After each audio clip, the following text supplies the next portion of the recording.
रोहन और उसके दोस्त कॉलेज के कैंटीन में बैठे उस पुरानी सुनसान विंग के बारे में फुसफुसा रहे थे जिसे सब भूल चुके थे। उनकी बातों का केंद्र था एक कमरा नंबर 104, जिसके बारे में कहा जाता था कि वहां अजीब घटनाएं होती हैं। कई कहानियां थीं। किसी ने वहां से रोने की आवाजें सुनी थीं, तो किसी ने परछाइयों को नाचते देखा था। हर कोई उस कमरे से डरता था और कोई भी उस विंग के पास जाने की हिम्मत नहीं करता था। कॉलेज की चहल पहल के बीच वह कोना एक अनकही दहशत का प्रतीक बन गया था, जहां की खामोशी भी चीखती हुई महसूस होती थी। दोस्तों के बीच अपनी बहादुरी साबित करने की धुन में रोहन ने एक बड़ी घोषणा कर दी। उसने कहा, मैं उस कमरे में एक रात बिताऊंगा। उसके दोस्तों ने उसे रोकने की बहुत कोशिश की, लेकिन रोहन अपने फैसले पर अद्धा रहा। उस रात जैसे ही चांद आसमान में चढ़ा, रोहन टॉर्च लेकर उस सुनसान विंग की ओर चल पड़ा। कमरा नंबर 104 का दरवाजा चरमराते हुए खुला। अंदर घुसते ही उसे धूल और सीलन की एक अजीब गंध ने घेर लिया।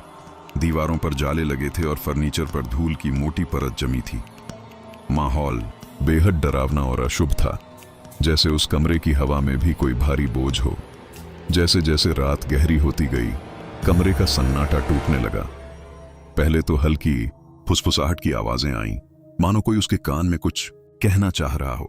रोहन ने इसे अपना वहम समझकर नजरअंदाज करने की कोशिश की, लेकिन फिर परछाइयां दीवारों पर नाचने लगीं। उसकी टॉर्च की रोशनी में वे परछाइयां अजीब आकार ले रही थीं, जो किसी भी तरह से तर्क संगत नहीं थीं।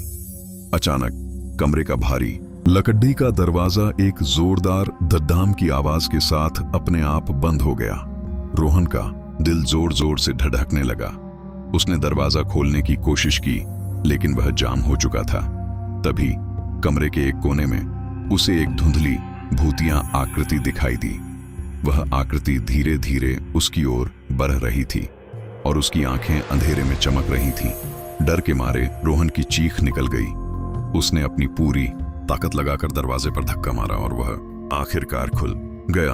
वह बिना पीछे देखे उस कमरे से भागा, गलियारों से होता हुआ सीधा अपने हॉस्टल के कमरे में पहुंचा और दरवाजा बंद कर लिया। पूरी रात वह डर से कांपता रहा। अगली सुबह जब उसके दोस्त उससे मिले, तो उन्होंने एक बदला हुआ रोहन देखा। उसकी आंखों में अब भी वही खौफ था और उसका चेहरा पीला पटीडीडीएच चुका था।